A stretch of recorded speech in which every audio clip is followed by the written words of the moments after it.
ओम शांति। ओम शांति। ओम शांति। सभी अपनी बुद्धि को चारों तरफ से हटाकर सारा ध्यान भ्रिकुटी के मध्य में। ये मुझ आत्मा का निवास स्थान है। मैं आत्मा शरीर की मालिक हूँ। मैं आत्मा इन कर्मेंद्रियों की मालिक हूँ।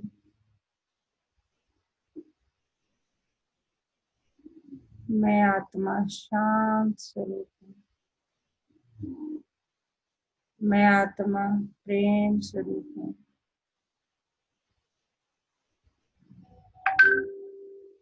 अभी मैं आत्मा अपने परम पिता परमात्मा के महावाक्य सुनूं। ओम शांति। आज 19 अगस्त 2020 बाबा के महावाक्य हैं। पहले सुनते हैं मुरली को विस्तार से। पहले सुनते हैं मुरली का सार।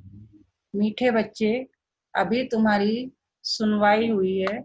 आखिर वह दिन आ गया जब तुम उत्तम से उत्तम पुरुष इस पुरुषोत्तम संयोग पर बन रहे हो। प्रश्नार्थ का हार और जीत से संबंधित कौन सा एक ऐसा भ्रष्ट कर्म है जो मनुष्य को दुखी करता है? उत्तर, जुआ। बहुत मनुष्यों में जुआ खेलने की आदत होती है। यह भ्रष्ट कर्म है क्योंकि हारने से दुख, जीतने से खुशी होती है। तुम बच्चों को बाप का फरमान है, बच्चे देवी देवी कर्म करो। ऐसा कोई भी कर्म नहीं करना है जिसमें टाइम वेस्ट हो। सदा बेहद की जीत पाने का पुरुषार्थ करो। गीत है आज का, आखिर वह दिन आया आज। ओम शांति। डबल ओम शांति। तुम बच्चों को भी कहना होगा ओम शांति। यहाँ फिर है डबल ओम शांति।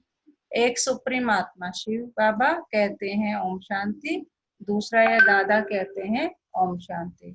फिर तुम बच्चे भी कहते हो हम आत्मा शांत स्वरूप है। रहने वाले भी शांति देश के हैं। यहाँ इस स्थूल देश में पाठ बजाने आए हैं। यह बातें आत्माएं भूल गई हैं। फिर आखिर वह दिन तो जरूर आया है जो सुनवाई होती है। कौन सी सुनवाई? कहते हैं बाबा दुख हर कर सुख दो। हर एक मनुष्य सुख शांति ही पसंद करते हैं। बाप है भी गरीब निवाज।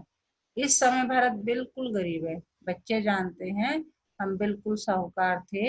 यह भी तुम ब्राह्मण बच्चे जानते हो, बाकी तो सब जंगल में है। तुम बच्चों को भी नंबरवार पुरुषार्थ अनुसार निश्चय है।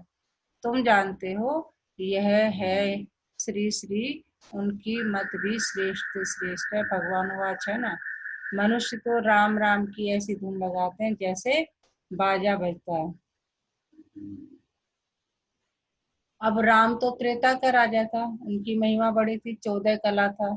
2 कला कम उनके लिए भी गाते हैं, राम राजा राम प्रजा। तुम साहूकार बनते हो ना, राम से ज्यादा साहूकार फिर लक्ष्मी नारायण होंगे। राजा को अन्नदाता कहते हैं, बाप भी दाता है, वह सब कुछ देते हैं।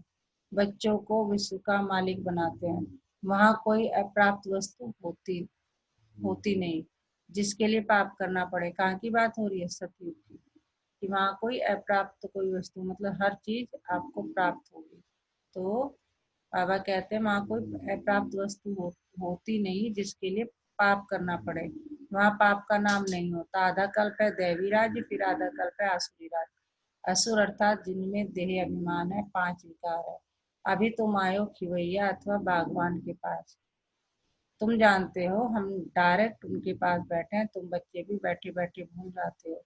भगवान जो फरमाते हैं वह मानना चाहिए ना। पहले तो वह श्रीमत देते हैं श्रेष्ठ से श्रेष्ठ बनाने के लिए, तो मत पर चलना चाहिए ना। पहली पहली मत देते हैं देही अभिमानी बनो। बाबा हम आत्माओं को पढ़ाते हैं तो सबसे पहली मत क्या देते हैं? देही अभिमानी बनो। अपने को आत्मा समझो और आत्मा समझकर मुझे याद करो। यह पक्का पक्का याद करो, यह अक्षर याद किया तो बेड़ा पार है। बच्चों को समझाया है, तुम ही 84 जन्म लेते हो, तुम ही तमो प्रधान से सतो प्रधान बनते हो। यह दुनिया तो पतित दुखी है, स्वर्ग को कहा जाता है सुखधाम। बच्चे जानते हैं, श्री बाबा भगवान हमको पढ़ाते हैं, उनके हम स्टूडेंट है, वह बाप भी है टीचर भी है, तो पढ़ना भी अच्छी रीति चाहिए, दैवी कर्म भी चाहिए, कोई भ्रष्ट कर्म नहीं करना चाहिए।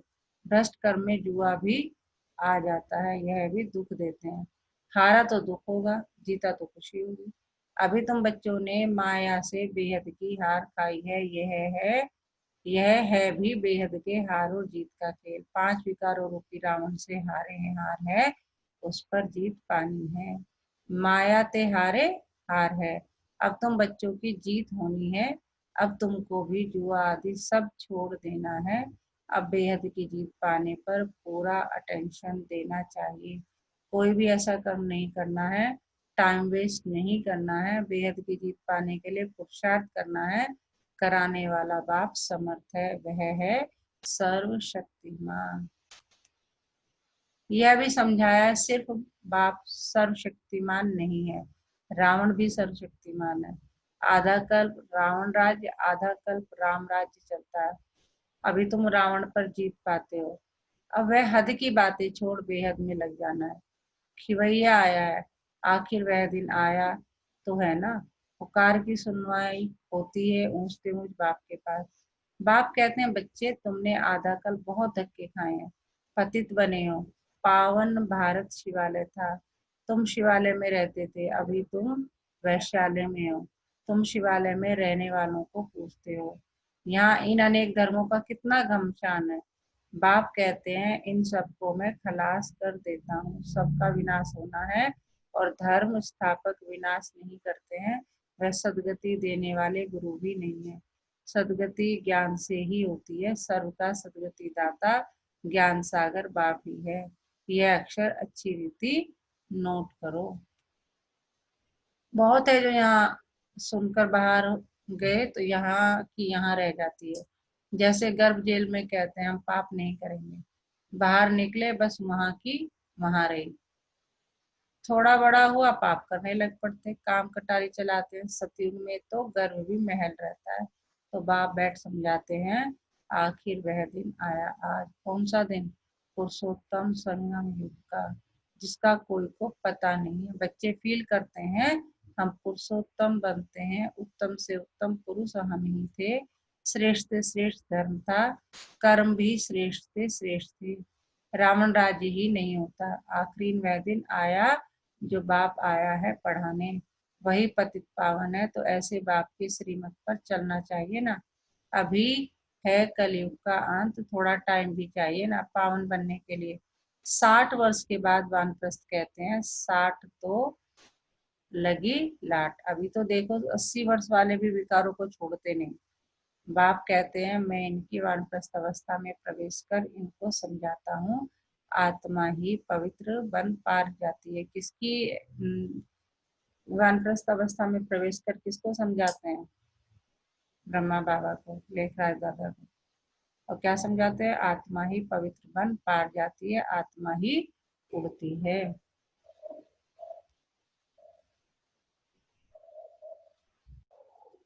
अभी आत्मा के पंख कटे हुए हैं, उड़ नहीं सकती है, रावण ने पंख काट दिए हैं, पतित बन गई है, कोई एक भी वापस जा न सके। पहले तो सुप्रीम बाप को जाना चाहिए। शिव की बारात कहते हैं ना, शंकर की बारात होती नहीं, बाप के पिछाड़ी हम सब बच्चे जाते हैं। बाबा आया हुआ है लेने के लिए, शरीर सहित तो नहीं ले जाएंगे ना। आत्माएं सब पतित है, जब तक पवित्र न बने तब तक वापस जा न सके। प्योरिटी थी तो पीस और प्रॉस्पेरिटी थी। सिर्फ तुम आदि सनातन देवी देवता धर्म वाले ही थे, अभी और सब धर्म वाले हैं। डेटेज में है, डेटेज में है नहीं, इनको कल्प वृक्ष कहा जाता है। बड़ के झाड़ से इनकी भेंट की जाती है, थुर है नहीं, बाकी सारा झाड़ खड़ा है। वैसे यह भी देवी देवता धर्म का फाउंडेशन है नहीं, बाकी सारा झाड़ खड़ा है। था जरूर परंतु प्राय लोप हो गया है, फिर रिपीट होगा। बाप कहते हैं मैं फिर आता हूँ एक धर्म की स्थापना करने, बाकी सर्व धर्मों का विनाश हो जाता है, नहीं तो सृष्टि चक्र कैसे फिरे। तो एक धर्म, कौन से धर्म की स्थापना हो रही है? देवी देवता धर्म की। कहा भी जाता है वर्ल्ड की हिस्ट्री ज्योग्राफी रिपीट। अभी पुरानी दुनिया है, फिर नई दुनिया को रिपीट होना है। यह पुरानी दुनिया बदल, नई दुनिया स्थापन होगी। यही भारत नया से पुराना बनता है। कहते हैं जमुना के कंठे पर परिस्तान था। बाबा कहते हैं तुम काम चिता पर बैठ कब्रिस्तानी बन पड़े हो, फिर तुमको परिस्तानी बनाते हैं। श्री कृष्ण को श्याम सुंदर कहते हैं, क्यों? किसकी भी बुद्धि में नहीं होगा, नाम तो अच्छा है ना। राधे और कृष्ण, यह है न्यू वर्ड के प्रिंस प्रिंसेस। बाप कहते हैं कामचिता पर बैठने से आयरन ही नहीं है, गाया हुआ भी है सागर के बच्चे कामचिता पर जल मरे। अब बाप सब पर ज्ञान वर्षा करते हैं, फिर सब चले जाएंगे गोल्डन एज में।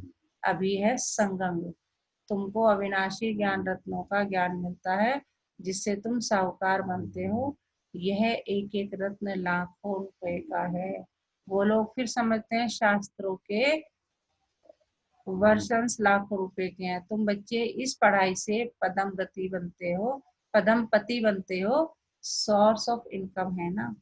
किस पढ़ाई से? ये ज्ञान जो बाबा हमें पढ़ा रहे हैं उससे हम पदम पति बनते हैं, और ये सोर्स ऑफ इनकम है। इन ज्ञान रत्नों को तुम धारण करते हो, झोली भरते हो। वह फिर शंकर के लिए कहते हैं, हे बम बम महादेव भर दो झोली। शंकर पर कितने इल्जाम लगाए हैं। ब्रह्मा और विष्णु का पाठ यहाँ है। यह भी तुम जानते हो, 84 जन्म विष्णु के लिए भी कहेंगे, लक्ष्मी नारायण के लिए भी, तुम ब्रह्मा के लिए भी कहेंगे। बाप बैठ समझाते हैं राइट क्या है, रॉन्ग क्या है, ब्रह्मा और विष्णु का पाठ क्या है। तुम ही देवता थे, चक्र लगाए ब्राह्मण बने, फिर अब देवता बनते हो। किसकी बात कर रहे हैं बाबा? हमारी। कि तुम ही पहले क्या थे? देवता थे, चक्र लगाते लगाते ब्राह्मण बन गए और अब फिर से देवता बनोगे। पाठ सारा यहाँ बजता है। बैकुंठ के खेल पाल देखते हैं, यहाँ तो बैकुंठ है नहीं। मीरा डांस करती थी, वह सब साक्षात्कार कहेंगे। कितना उनका मान है। साक्षात किया, कृष्ण से डांस की, सो क्या स्वर्ग में तो नहीं गई ना। गति सदगति तो संगम पर ही मिल सकती है। इस पुरुषोत्तम संगम युग को तुम समझते हो। कौन सा युग है ये? पुरुषोत्तम संगम युग। क्यों है? क्योंकि इसी में हम उत्तम पुरुष बन रहे हैं। हम्म। अब बाबा द्वारा हम मनुष्य से देवता बन रहे हैं। विराट रूप की भी नॉलेज चाहिए ना। चित्र रखते हैं, समझते कुछ भी नहीं। अकासुर बकासुर यह सब इस संगम के नाम है। भस्मासुर भी नाम है, कामचिता पर बैठ भस्म हो गए हैं। अब बाप कहते हैं मैं सबको फिर से ज्ञान चिता पर बिठाए ले जाता हूँ। आत्माएं सब भाई भाई हैं, कहते भी हैं हिंदू चीनी भाई भाई, हिंदू मुस्लिम भाई भाई हैं।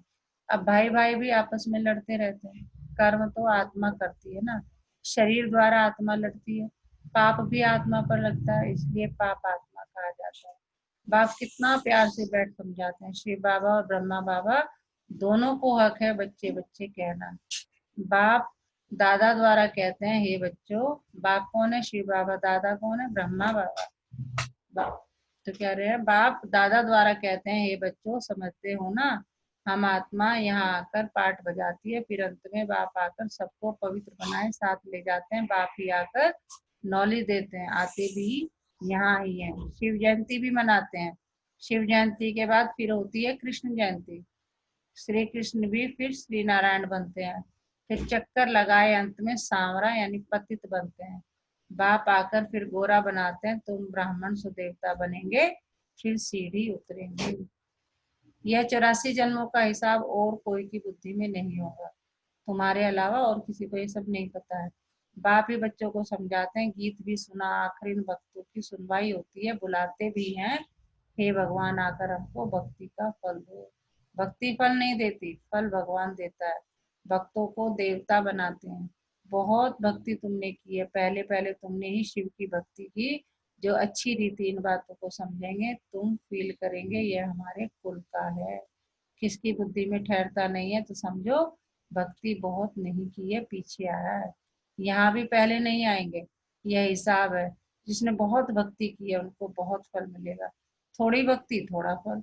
वह स्वर्ग के सुख भोग नहीं सकते, क्योंकि शुरू में शिव की भक्ति थोड़ी की है। तुम्हारी बुद्धि अब काम करती है। बाबा कह रहे अब जो ये सारी बातें समझा रहा हूँ ना मैं, तो तुम्हारी बुद्धि में आ गया, तुम्हारी बुद्धि काम करती है। बाबा भिन्न भिन्न युक्तियां बहुत समझाते हैं। अच्छा, मीठे मीठे सिक्की लदे बच्चों प्रति माता पिता बाप दादा का याद प्यार और गुड मॉर्निंग। रूहानी बाप की रूहानी बच्चों को नमस्ते। हम रूहानी बच्चों की रूहानी बाप दादा को याद प्यार गुड मॉर्निंग नमस्ते बाबा नमस्ते। शुक्रिया बाबा शुक्रिया, हमें अपना बनाने के लिए, हमें रोज पढ़ाने के लिए, हमें पतित से पावन बनाने के लिए। क्या सुनाया बाबा ने सुप्रिया जी?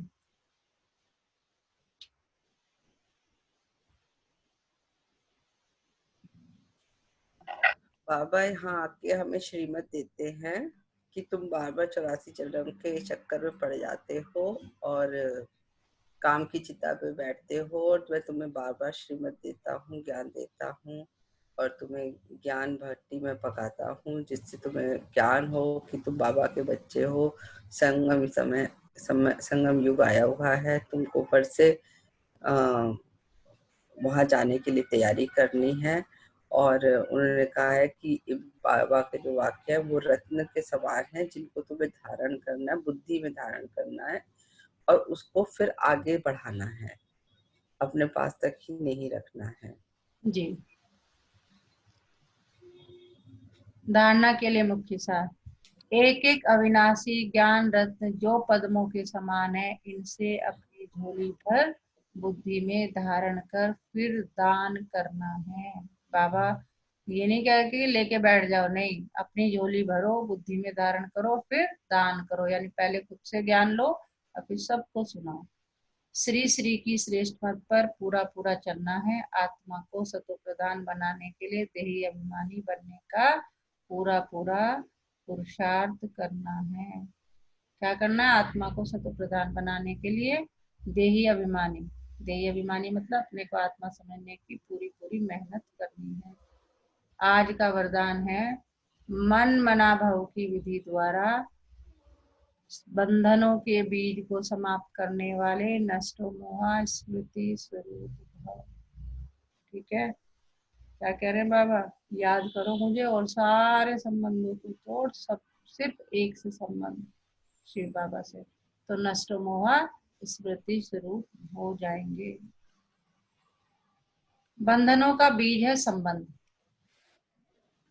बंधनों का बीज क्या है? संबंध। जब बाप के साथ सब संबंध जोड़ लिए तो और किसी में मोह कैसे हो सकता है? बिना संबंध के मोह नहीं होता, और मोह नहीं तो बंधन नहीं। जब बीज को ही खत्म कर दिया तो बिना बीज के वृक्ष कैसे पैदा होगा? यदि अभी तक बंधन है तो सिद्ध है कि कुछ तोड़ा है कुछ जोड़ा है। इसलिए मन मना भाव की विधि से मन के बंधनों से भी मुक्त नष्टो मोहा स्मृति स्वरूप बनो। फिर यह शिकायतें समाप्त हो जाएगी कि क्या करें, बंधन है, करता नहीं। बाबा ने बता दिया कि फिर ये सारी शिकायतें आपके दूर हो जाएगी। काम सब करना है, सबके प्रति अपना धर्म करना है, कर्म करना है, लेकिन वो बंधन महसूस ना हो, उस लेवल पे नहीं जाना, उतना मोह नहीं रखना। वो सारा मोह किसके साथ रखना है? शिव बाबा के साथ। अगर ऐसा हो जाएगा तो क्या करें, बंधन है, कटता नहीं, ये सब खत्म हो जाएगा। आज का स्लोगन है, ब्राह्मण जीवन का सांस उमंग उत्साह है। ब्राह्मण जीवन की जो सांसें हैं वो क्या है? उमंग उत्साह। इसलिए किसी भी परिस्थिति में उमंग उत्साह का प्रेशर कम ना हो, क्योंकि अगर उमंग उत्साह कम हुआ यानी तुम्हारी सांसें कम हो। आज का मीठा मोती, नेकी करने से दिल को आराम और खुशी हासिल होती है, और बुराई करने से दिल में दर्द और तकलीफ हुआ करती है। नेकी करने से दिल को आराम और खुशी हासिल होती है, और बुराई करने से दिल में दर्द और तकलीफ हुआ करती है। तो आज किस समान में रहना है? मैं नष्टो मोहा स्मृति स्वरूप आत्मा हूँ। तो सारा दिन बार बार एक एक घंटे बाद अपने आप को स्मृति दिलानी है, आपको याद दिलाना है कि मैं नष्टोमोह स्मृति स्वरूप आत्मा हूँ। ओम शांति।